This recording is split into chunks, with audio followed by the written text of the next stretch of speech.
babala ni Alden laban kay Saldico, viral. Hindi na napigilan pa ng kapuso actor na si Alden Richards na maglabas sa kanyang galit laban sa mga korap na politiko, lalo na sa kongresista na si Saldico. Matatandaan hindi ito unang beses na naglabas sa mainit na pahayag si Alden laban sa mga korap. Kung matatandaan, nagpakawala ng buwelta si Alden laban sa mga tiwaling opisyal ng gobyerno na tinawag ng Coraco.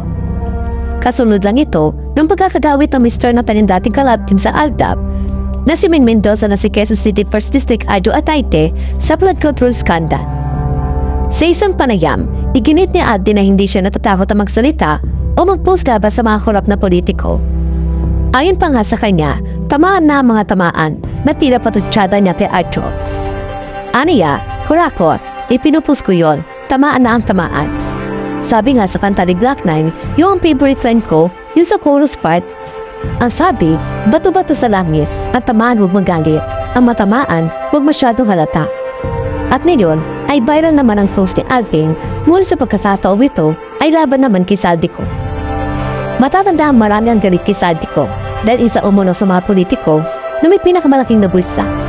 Mula sa iba't ibang proyekto ng gobyerno, kabilang na nito ang malaking flood control projects na nagkakahalaga ng ilang bilyon o trilyong piso. Sa kanyang IG story, ay ibinahagi nga ni Alden ang subpost, kung saan nakasaad ang laki na nakurapot ni Saldico na umabot sa 35 bilyong piso. Nakasaad din sa post na para maubos ang 1 bilyon sa isang taon, kailangan gumastos ng isang tao ng 2.8 milyon. Kaya sa kaso ni Saldico, kaya yan gumastos ng 98 milyon sa isang at. Sa kanyang caption, nagbabala nga si Alden kay Saldico na darating din ang araw nito.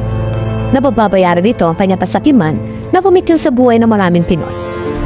Ani Alden, may araw ka rin.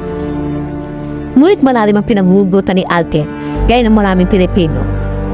Bilang isa sa mga artista na nagbabayad ng malaking tax.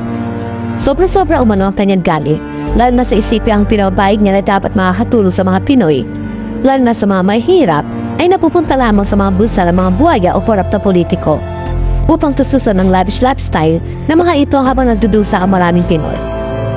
Ani Alden, it's not really more of me paying a lot of taxes every year.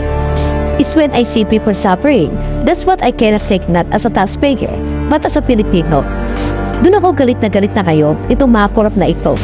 Nakakatulog kayo sa aircon, sa malalaking bahay, tapos yung mga tao, kapag bumaha, kapag may nangyaring calamity, ultimo family member sila, ultimo buhay nila, nawawala. Kaya nila yun, I mean, how dare them? That's why I am all for the movement against corruption.